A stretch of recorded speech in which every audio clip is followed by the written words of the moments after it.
I'm Carol Champion. I'm Director of Industrial Engagement at Ontario Centres of Excellence. Welcome to the opportunities for open energy data at Discovery. The broad rollout of smart meters across Ontario is generating valuable data with potential applications far beyond time of use billing. Open energy data in Ontario can drive energy conservation via customer devices and a myriad of other products, apps and services that shed new light on energy use. What I would ask you to do is, during the course of the discussion, to hold your questions until the end of the session, so we can kind of have a roll-on of the speakers without interruption. I'd like to introduce you to the moderator for this session, Mr. Terry Young. He's the Vice President of Corporate Relations at the Independent Electricity Systems Operator. Terry is responsible for managing many of the IESO's external relationships. He's a well-known spokesperson in the electricity industry. Mr. Young started his career as a journalist with the Canadian Press Broadcast News before joining the energy industry with Ontario Hydro. He's worked as a communications consultant in the private sector and served as Director of Public Affairs with Hydro One. Please welcome Terry Young. Thanks, Carol. I'd like to thank Carol and the organizers of Discovery 13 for asking me to be a part of this panel. Actually, I'm looking forward to hearing from our distinguished speakers. I actually hope to learn a lot this morning, so no pressure, but other than, informing us all and keeping to your allotted time, that's really all you have to do. So, and I guess that's all I have to do too, is keep everybody to their allotted time. Actually, I do want to introduce this panel first. Our first panelist is Dr. Dan McGillivray, who's the Executive Director of the Center for Urban Energy at Ryerson University. Dan brings more than 30 years of experience to Ryerson University, having worked as Managing Director of two centers at the Ontario Centres of Excellence, the Centre for Energy and the Centre for Earth and Environmental Technology. Dan joined Ryerson Center for Urban Energy in August 2011. In August 2012, he was appointed Executive Director of the Center for Urban Energy, where his responsibilities include business development, communications, strategic planning, international partnerships, and the commercialization of CUE innovations. Thanks for joining us, Dan. Our second panelist is Joe Greenwood, the Program Director at Mars Data Catalyst. Joe developed the Mars Data Catalyst at Mars Discovery District to use data and insight to support the province's entrepreneurs, researchers, policymakers, and innovators. He leads a cross-industry working group to enable consumer and business access to the smart meter data infrastructure in Ontario with the aim of encouraging innovative solutions using that data. Sorry about this.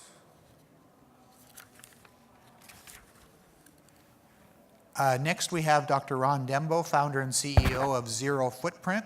Zerofootprint's a clean tech software and services company that's been engaging hundreds of thousands of people around the world on energy and sustainability since 2005. Welcome, Ron.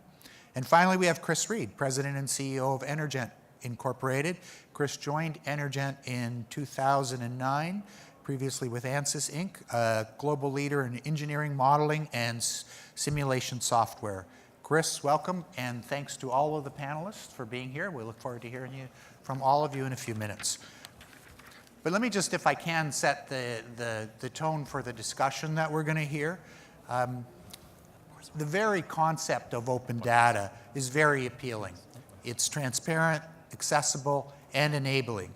The idea of being able to make information available to anyone is a very attractive proposition. But that's the theory. How does it actually work? On a basic level, open data enables us to do things like download an app and figure out when the next streetcar is coming, or where the nearest water fountain is. The energy industry is ripe for open data. We've lots of data, but we're still trying to figure out what to do with it. At the IESO, it's a concept that we've been trying to get our heads around over the last 10 years, or 11 years actually, since the market opened in 2002. We have data, bit by bit. We've been learning how to present that data to Ontarians in a way that's meaningful to them. And while we haven't actually called it open data, we have tried to work in the spirit of open data. And today, I believe Ontarians are benefiting from what I would call one of the more transparent electricity systems in the world. Anyone can find pricing, demand, and generator output information on our site. If you want to know what the demand is right now, go on our site. You want to know how much it's costing to use that electricity, go on our site. If you want to know what a wind farm or what a nuclear unit is producing, go on our site, and they can tell you just by looking at that. We also have the smart metering initiative which captures hourly meter reads from more than 4 million meters across the province. The MDMR, which is operated by the IESO, processes an equivalent number of transactions to the global Visa network. It's a powerful network with some powerful data inside. But again, I don't know that we've truly figured out how this data can be used to its full potential. On the consumer level, we see projects such as the Green Button Initiative opening up the value of MDMR data to consumers. Soon, residential consumers will be able to access their energy use through a smartphone app. And I know Joe is going to talk about the potential of the Green Button Initiative to promote greater levels of consumer engagement. On an aggregate level, residential consumption information can provide insights on conservation, local planning needs, and the development of new products and services. But these two examples represent just two different pockets of data. There's lots more information collected by both public and private concerns that touch on energy. For example, the Ministry of Transportation collects data on who owns an electric vehicle. The CEA has collected data on electric vehicle charging stations, and third-party service providers like Rogers, for example, collect detailed data on everyone who signs up for their smart home monitoring system. Open data perhaps lends its greatest value when data series can be combined from a variety of sources that have previously been siloed from one another. Around the periphery of the electricity industry are other potential valuable uses of other sectors' data in fields such as urban planning, environmental policy, development of policy codes, transportation, and the list goes on and on and on. But the greatest value from open electricity data may lie outside of our sector in ways that we haven't even contemplated yet. But as I see it today, we're going to try, or the panel, and hopefully through some questions from you, are going to try and address three fundamental questions. What's available? We know there's a lot of data out there, but it isn't necessarily accessible, and it's definitely not contained within the same servers using the same formats. Who will provide it? Given the various sources of information, how will we bring the data together to make it useful? And related to that, how will we ensure that privacy and security are protected? And perhaps most importantly, what do consumers really want? We live in such a data-rich society. What information will ultimately be valued by consumers? And how do we find that out? So I look forward to today's discussion. As Carol mentioned, we'll look forward to your questions at the end of these presentations. And with that, I will turn the microphone over to Dan. Do you want me to work from here? Or from, I'll probably work from here, sure. Yeah? Okay. So, good morning, everyone. I'm Dan McGillivray, and I'm going to start. I like that Terry started with 3 questions. I'm going to start with 7 questions. They've given me 7 minutes, so I'm going to put 7 questions on the table, and if I get time, I might try to answer 1 or 2. The first question I put on the floor for me to think about today is what energy data are we actually discussing here? Why do we want to make these data accessible? What's the purpose of that? Why are we concerned about the issues of privacy and security with data? And how much data are we actually talking about? Is this big data in the context of what big data means? And we heard a little bit about that at lunch yesterday, about how much data we're producing in this world. And what was it, 59% is the rate of data growth in this province? It's unbelievable, in the world. And how do we turn all of this data into information and to knowledge and things that we can actually act upon? What can we learn from the data? And what, the last question that Terry had on the slide is, what does the customer really want from all of this? So last year I had the privilege of facilitating an expert panel for the province on Ontario's economic opportunities in energy. And one of the things we discussed with that panel was open data and making the data open and accessible to innovators and entrepreneurs in the province, to third parties. And I just want to read you a quote from the report that that group put together, and this is actually a quote from one of the panelists. The quote says, "The data explosion is upon us. Some say that more than 1/2 of the world's data was created in the last 2 years. Energy companies are adding more and more digital devices to their networks, and these devices produce copious amounts of data. There are a few challenges here. One is turning that data into information and then into insight so that the workforce can make better decisions, both in real-time operations and in asset maintenance. The cost of not being able to get there and in having employees drown in data is tremendous. A service offering and eventual product offering revolves around harnessing this voluminous data and turning it into real, actionable insight." That's the challenges before us. The smart grid data that is out there, that we've got so many instruments. We've talked about smart meters. There's 4.7, 4.8 smart meters in this province right now, all operating. The IESO data that Terry mentioned, we can see all sorts of things on what fuel is being used to generate and provide the power that we're using. There's also all sorts of data points within the grid, things that are managing the lines and managing the power quality, and it goes on and on. What do we do with all of this? What do we want to make of this, and why do we want to make it accessible? Now, some of the LDCs, they're the only ones that really have access to a lot of the data, and they're using this in a big way. But we think that if we were able to make that data available to third parties, we would generate a lot of economic opportunities, new jobs, and new opportunities for the province. On the question of privacy and security, the panel looked at this, at the issue of privacy, and we know that if you have access to your data from your home, we know everything there really is to know about you. We know when you get up, we know when you go to bed, we know when you're having a shower, we know when you're cooking dinner. We know a lot about the individual. And so the Privacy Commissioner of Ontario has made it clear that that privacy issue must be respected as we deal with data. So that's an important point. Also, as we create this data, we also are creating a point of security that has to be managed. And there was actually an article in the paper a couple of weeks ago on the challenges of security of utilities and what to do with it, try to really watch for cyber attack on that data source. So how much data are we talking about? I mentioned that Toronto has deployed about 4.7 million smart meters, and I try to do some calculations here to see how much data we're dealing with. If you've got meters generating data every 60 minutes and some of them at 15 minutes, the calculation comes out that we're producing on an annual basis 1.75 petabytes of data. What's a petabyte? Anybody know what a petabyte is? I looked it up.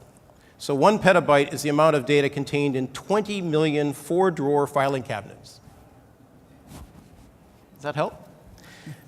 According to Anthony Haynes, Toronto Hydro generates 36 terabytes of data every day. That's 3 million, as he put it, phone books of data on a daily basis. We're talking about a lot of data, right? A lot of material.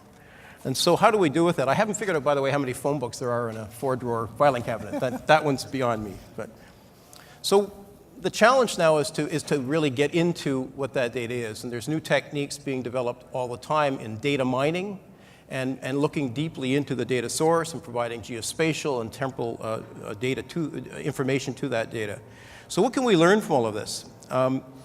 The data has the potential applications far beyond time of use, and time of use is the first use, and we know that the time of use work that we're doing in this province actually has shifted to the shoulder some of the peak use, and lots of folks can talk to that one. The data office offers us insight on electricity consumption. It offers us information on pricing, energy efficiency, energy theft detection. That's an interesting one, and we always talk about all the grow-ops that are being discovered through the smart meter process. Toronto Hydro experiences line losses of $70 million per year, and the smart meter data has been used to identify those losses and how it can be managed and changed so that we can provide better service to the customer. So what does this all mean for the customer? This is the biggest challenge. In theory, it should give the customer better insight and better information on their use and management of electricity. In practice, I don't think we're actually sending the customer the right signals. I think the customer, frankly, doesn't care.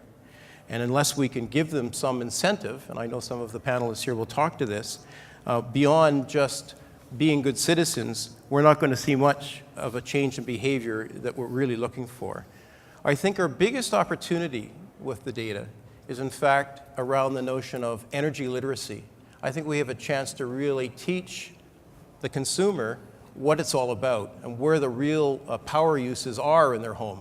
We keep telling them, turn off the lights, but it's actually the dryer and the air conditioner that are causing the problems. And how do we change that thinking as we move forward? So energy literacy, I think, is the biggest single opportunity that we have before us with the data. And that's the end of my remarks, sir. Great. Thank you very much, Dan. Joe.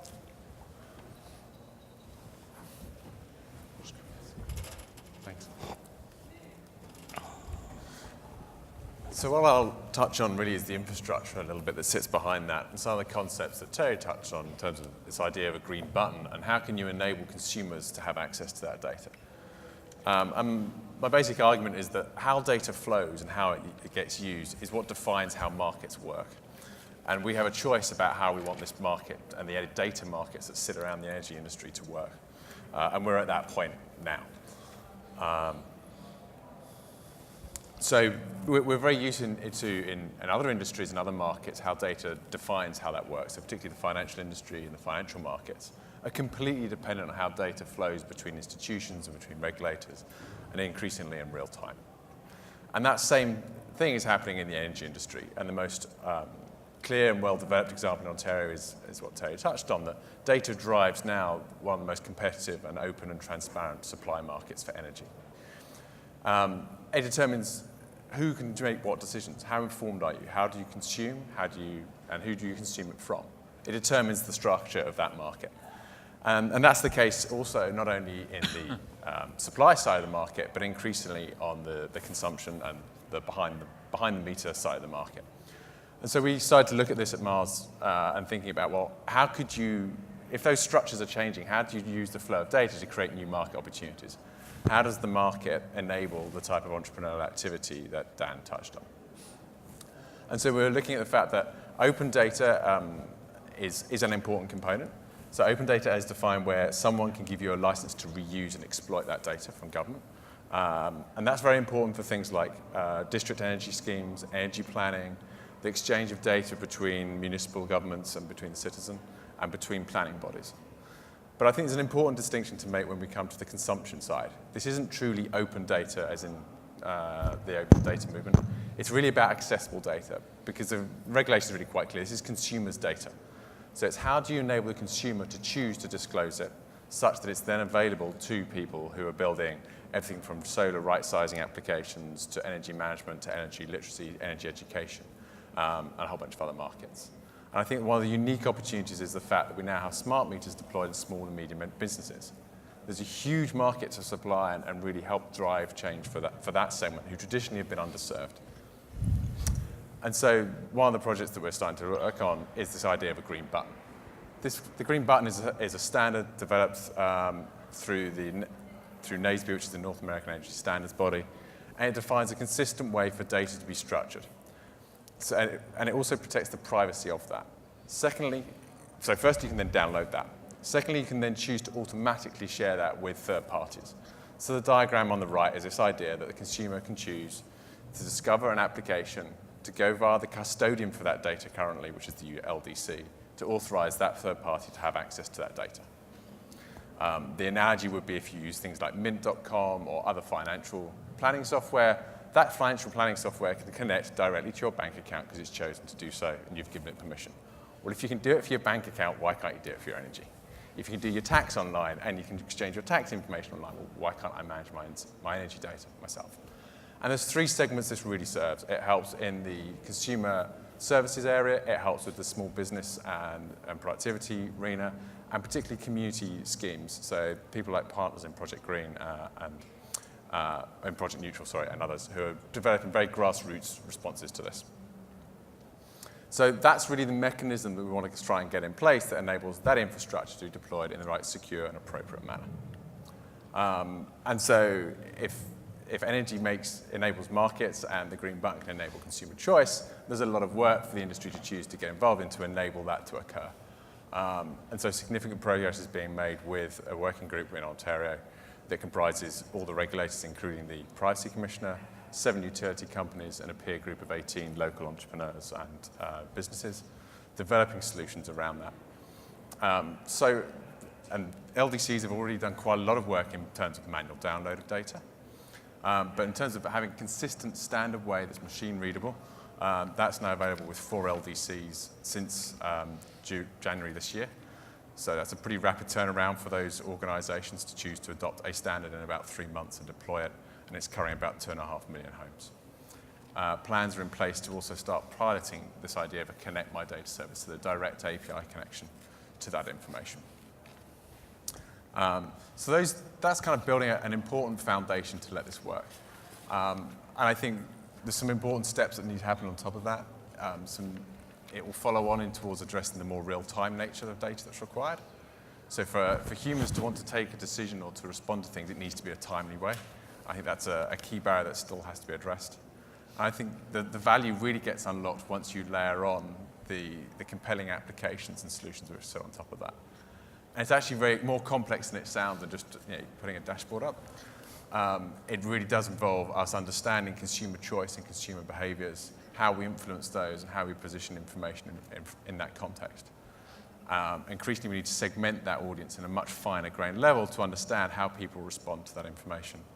And I think the biggest unexplored area is probably the small and medium business enterprise space. So that's the work that's going on, and I'll let my other panelists really address the opportunities that sit on top of that.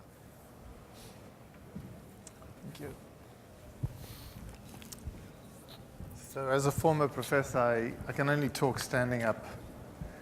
So bear with me. That's true.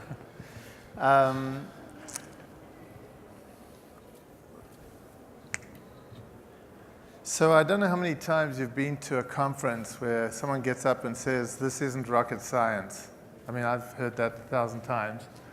I want to tell you that this is rocket science, and I'm going to describe a bit of it. What we're talking about is what Wikipedia would call enterprise engagement.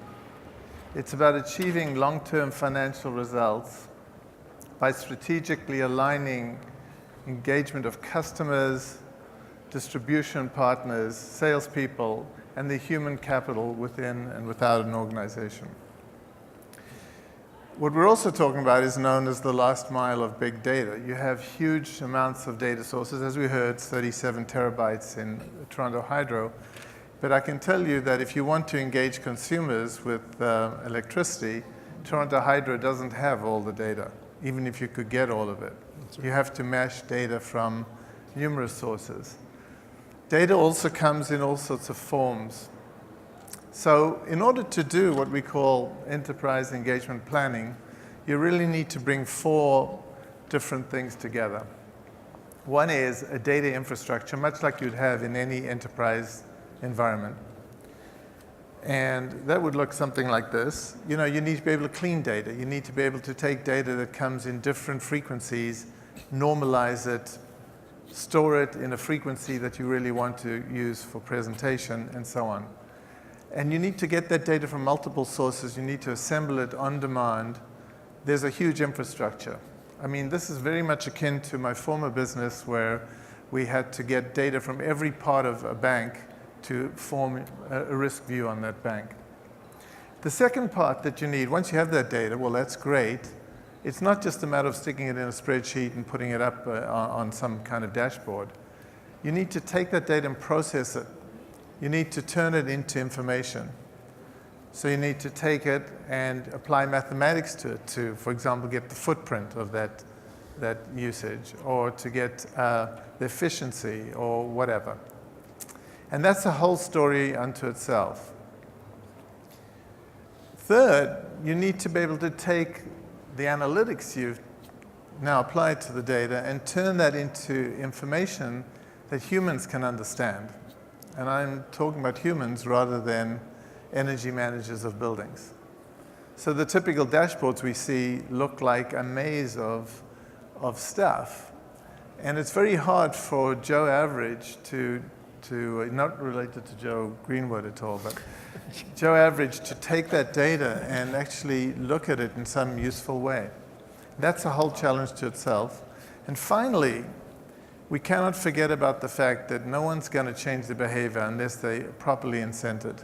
So you need a complete rewards infrastructure. You're thinking, if you want to think of what's under the hood there, think of Loyalty One, think of Loblaw's reward system, think of Aeroplan.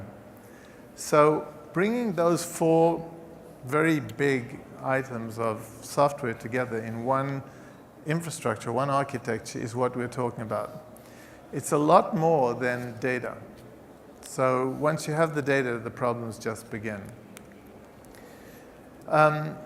So what do they actually want to see? What do homeowners, customers, and tenants really want to see? Once you've got all this data and you've got all these incentive structures and you've built the architecture, what do you show? I'll give you some examples of what we've done. So this is, Joe had this on his slide. This is a product we produced as a concept for the White House in a competition. And it won the grand prize for the best energy app. And the idea here is, what would our future energy bill look like, or utility bill look like? So if you look at our current utility bills, it takes a genius to really figure them out. That's very hard. They're getting better. There's better portals and all that, but we're still a long way. This, in one glance, in 45 seconds, tells you that my spend on electricity was $97. It's down from last month. It's actually in the worst third of my peer group. And if I behaved myself, I could save $82. And similarly for gas and water. Here's an interesting concept card. This one hasn't been implemented. It's just been patented. So sorry about that. It's bringing energy data right into your daily life in a way that's non-intrusive. So here is a Google Calendar, and it's showing me my house energy usage. It's also showing me the time of day when energy gets expensive. And it's alerting me to certain things. And it's in my calendar. If you turn your head on your side, you can actually see the bar graph. So this is an example of some non-intrusive way of showing energy. It's just going to be on my calendar as it pops up. This is what we actually used in another White House effort. They have these things called data paloozas, where lots of people get together and do stuff. And this is about megawatts. This is me saving watts and getting paid for saving it. Rather than the way we do it today in Ontario, we have a big institution called OPA, gets a lot of money, and they put out programs which hopefully save energy. This is a different model. It's a model where there's a market for energy, and you get paid for saving as well as consuming less. This is an app where you're showing how I compare to my friends in actually creating energy savings. And this was taken from something we did with Oxford Properties, where we actually did printed communication to users, showing them, there's this big gauge as they walk into the property. It's showing them how they're performing relative to the past, and it really allows them to actually know what to do about it. But it goes further than that. Big data and sustainability, which we're involved in, goes to health as well. This is an app which uses that same infrastructure that I talked about for getting people to walk 30 minutes a day, which, if we all walk 30 minutes a day, would be a great thing. It's the same app, and I'm going to leave it there. Thank you. Thanks, Ron. Bring the Oops. Not last but not least, Chris. Thank you, Terry. I can sit down and do this. Yeah, okay. Well, first of all, at Energent, we've long been ardent promoters of the power of mathematics and real-time analytics to drive reduced energy consumption, reduce greenhouse gas emissions, and in overall terms, drive sustainability. And we do this every day for people in the commercial sector, the industrial sector, retail, institutional. So additionally, as part of the effort at the heart of Ontario's thrust into smart grid, we've been working very closely with, in fact, all of the panelists, companies here, or organizations here, as well as a great deal others. So just a quick refresher here, Ontario's smart grid focus areas are shown here, and what we've tried to do is align what we're doing in a specific research collaboration I'll talk about with what Ontario wants to accomplish in this whole smart grid arena. And the key one here for us, of course, is all about customer control. And if we talk about this notion of open energy data and the implications for the customer, what will that do for the customer? This is what we're trying to illustrate in our work here in the smart grid area. So we're involved in this research collaboration. This, in fact, was called for in proposals by the OCE and their Center for Energy. They were looking for transformative proposals in energy. And so together with the University of Waterloo, Hydro One, Milton Hydro, the OPA, we submitted a proposal which, out of over 100 applications, was shortlisted into 16, and then finally 6 were selected, of which we were one. And the opportunity here, again, is something we've been working on, given the current infrastructure that Joe, of course, is looking at in the context of Green Button. It will be further enabled and leveraged by the ability to have open energy data, which, of course, is the focus of this panel session. So what is it we're trying to do here? This is a simple one-slide vision. The Energy Hub Management System is the name of the program. And if you look at this slide, you see the EHMS box, if you will, at the heart of an array of assets and input sources. So right now what we're doing in Milton with Milton Hydro and 21 residential homes is we are enabling energy optimization behind the meter. So this is looking at all of the classes of assets in the household, not just those that consume energy, but anticipating local generation, such as solar, rooftop, or wind, and even the advent of storage capability by virtue of an electric vehicle being present. We're looking, we're pulling data off the smart meters that Ontario has rolled out, in a leadership position really in North America. Time of use pricing is an input here. Weather and its forecast, as well as the generation mix, because Ontario has a mix of generation here.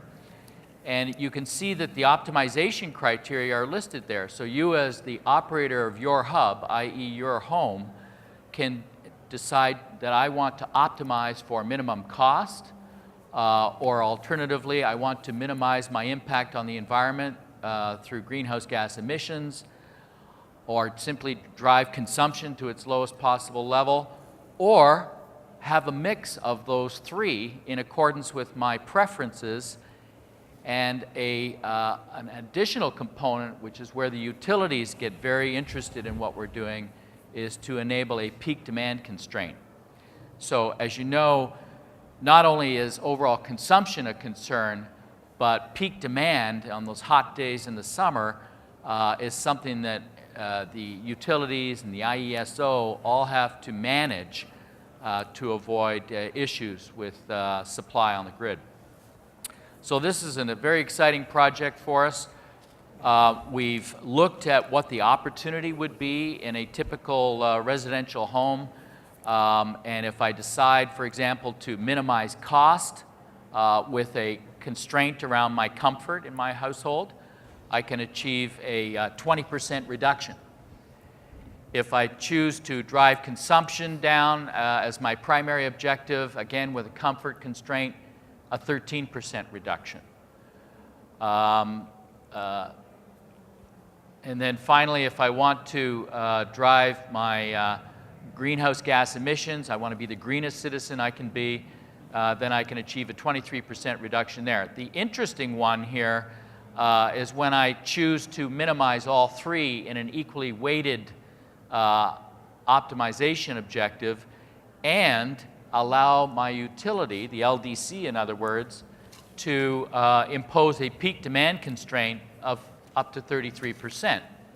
And when we did that, we saw 15% lower cost, 11% less energy consumed, and a 15% reduction in CO2 emissions, in addition to providing the utility with this peak demand limiting capability.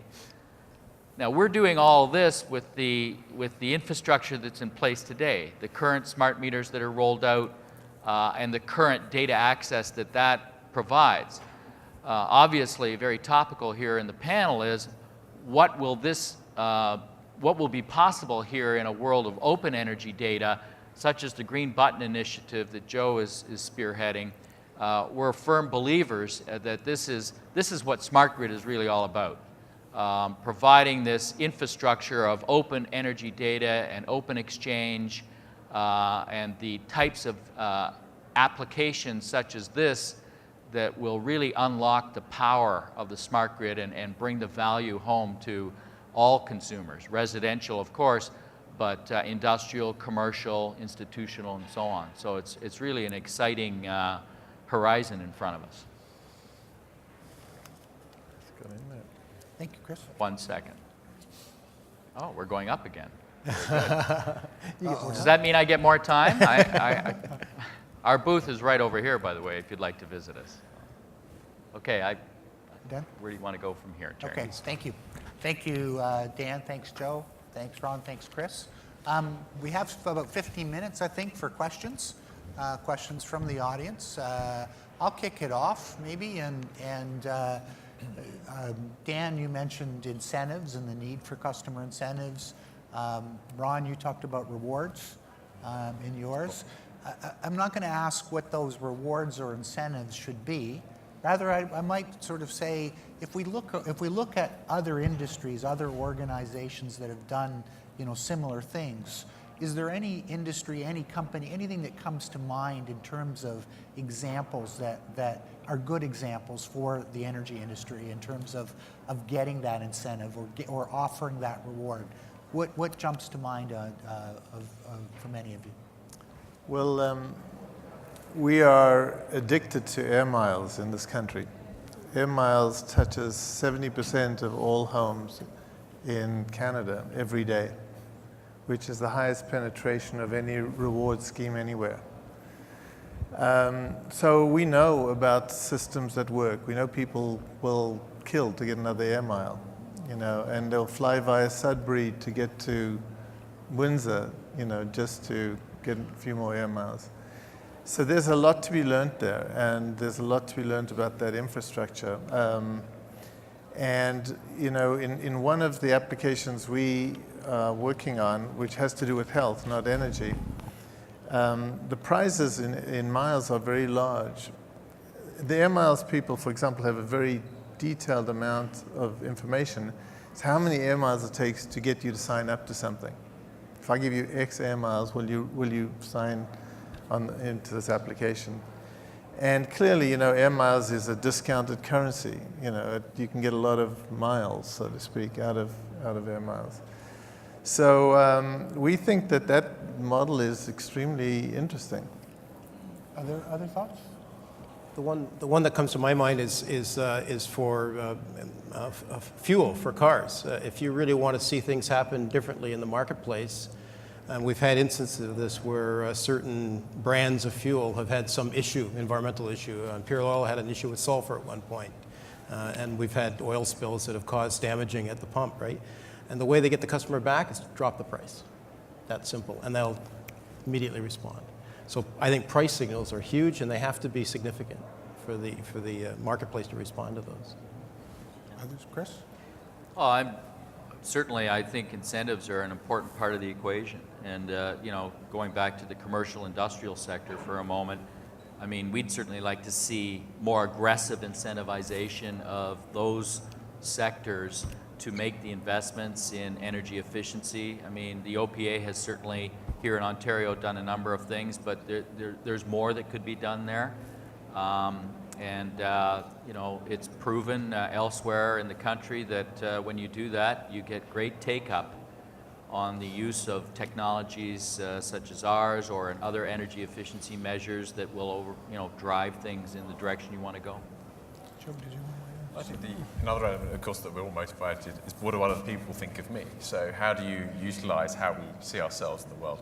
So peer-to-peer based models of applications, putting in a gameplay or a game aspect to that can drive that. I think those start to step beyond. A lot of work has been done around social benchmarking. How do I compare to an aggregate? But taking that beyond and moving it into a game environment or to a peer-based environment. I mean, these are very linked. Right. So, for example, the incentive structure that we use is linked to peer-to-peer. So, you get both group pressure and individual pressure, but linked to an incentive as well. So you get more miles if you do X, or if your team does X.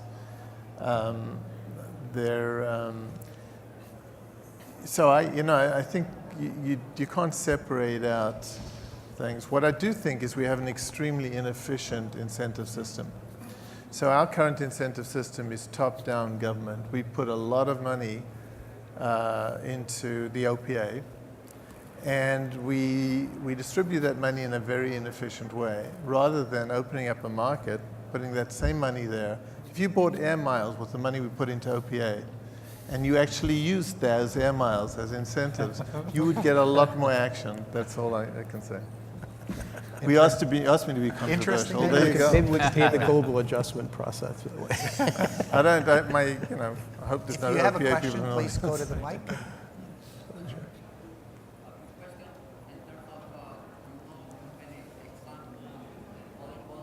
I can't hear him. Open energy data as what you're proposing here. Is there any other successful experience in other places that you're aware of? There's some extremely good examples. I mean, you go to Singapore, you'll see a lot of stuff. You go to cities like San Francisco, there's tremendous amounts of use of open data. And in the States, where Green Button originated, and prior to that, Blue Button, that data has had an enormous impact. So just in a few years, Blue Button was about health and opening up health data. The number of apps available now in the market is growing exponentially. So it's gone from 2 or 3 to hundreds of thousands. That's really the opportunity, is that once we have that mechanism in place, the apps that will occur by people who can provide value leveraging that data is just going to mushroom. We've seen it in other industries and other applications. So.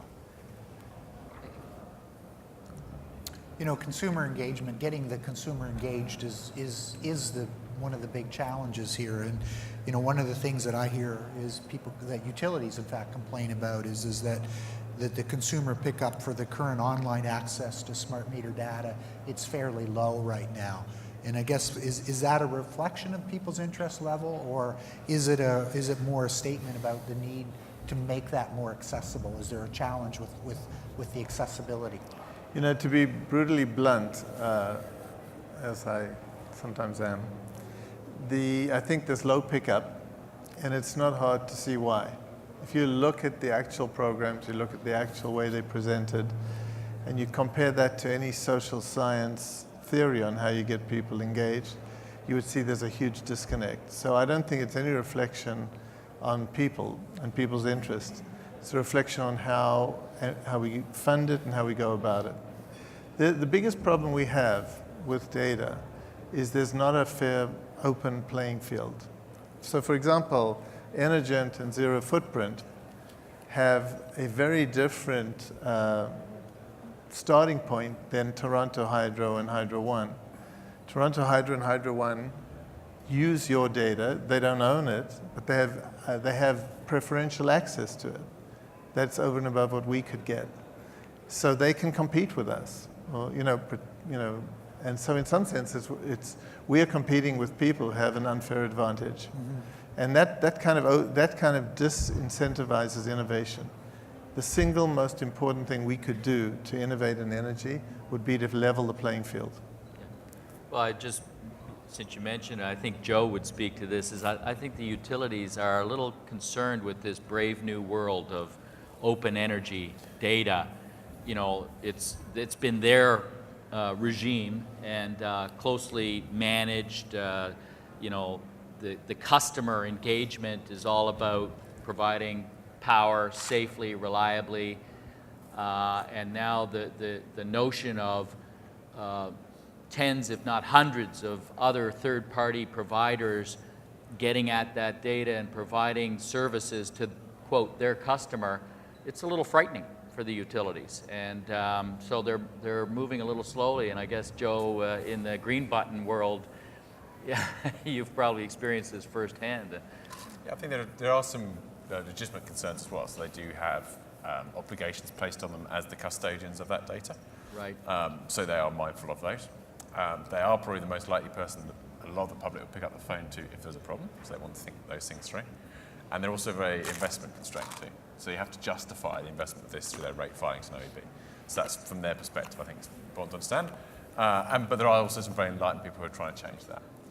But if you look at it, going back to the argument that data makes markets, this is a market disruption. This is disrupting how this market is structured and who's consuming from who and how you make a decision. So yeah, incumbents in that market are going to have some disruption. So I think that's what's being played out, and it is a very political nature of doing that. So it takes time to pick your way through. I think also, and why haven't you got the pickup? Where do consumers take interest? And until you get into the consumers' channels and the things that they look at, be that TV, be it media, be it their Facebook, be it their calendar, be it wherever, then you're not going to get them to take notice. And realistically, a utilities portal isn't in their daily life and probably never will be. So it's not going to be the daily point that gets them to change. It could be a utility consumer app. It's probably more likely to be something based in a social media realm or integrated their workflow into other things. That's kind of where we as consumers pay attention to what's in front of us. So you've got to open the market up for those who are in front of the consumer to help them do it. And that's kind of where I think that'll slowly get there. Did you want to weigh in? Just one little point that we're trying to introduce competition into a system that's essentially a monopoly. So it's a significant challenge from that perspective.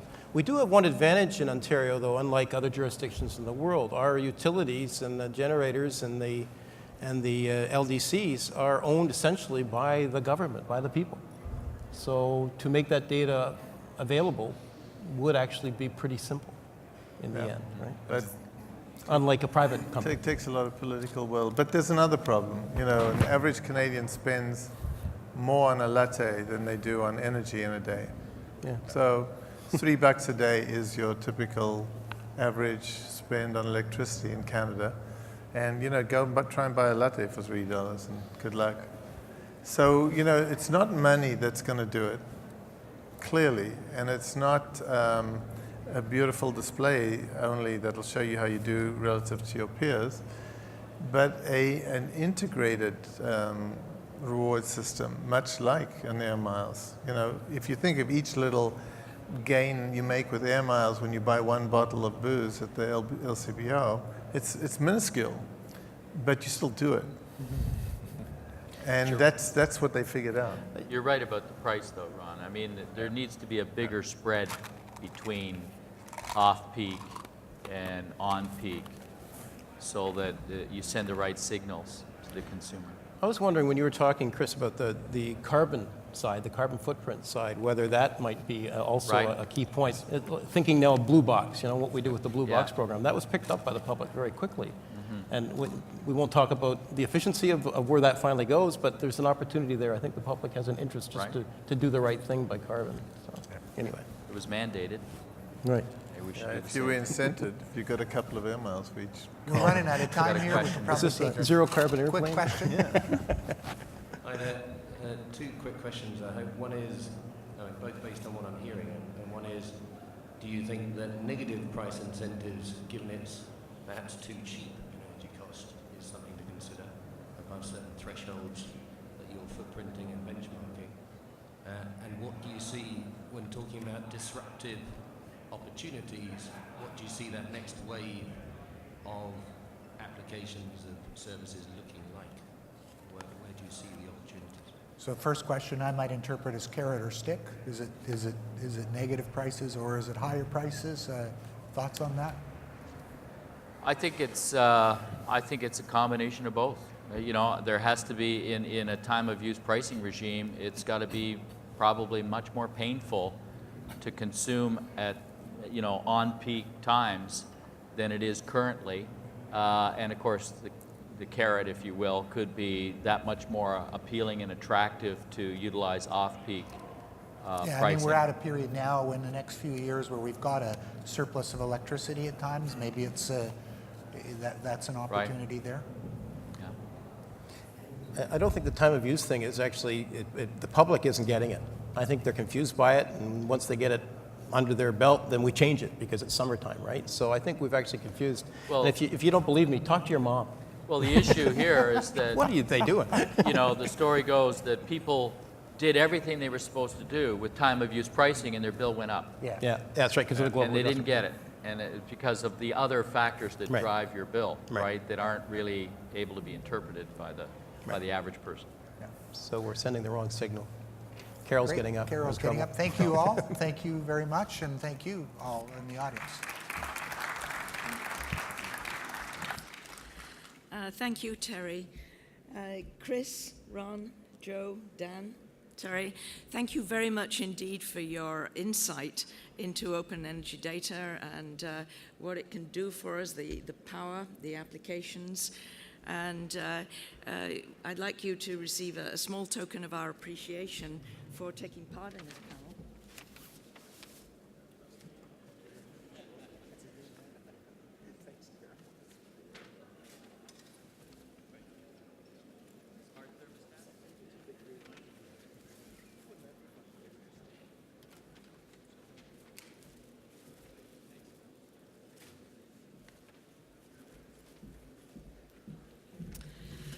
I'd also like to thank Terry for keeping us on time so well, and you, the audience, for participating. I hope that you've enjoyed the discussion today.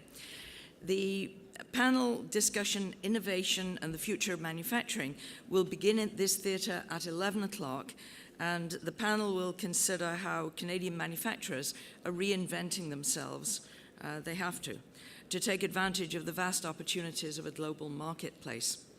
Thank you once again, and enjoy the rest of Discovery 2013. Thank you.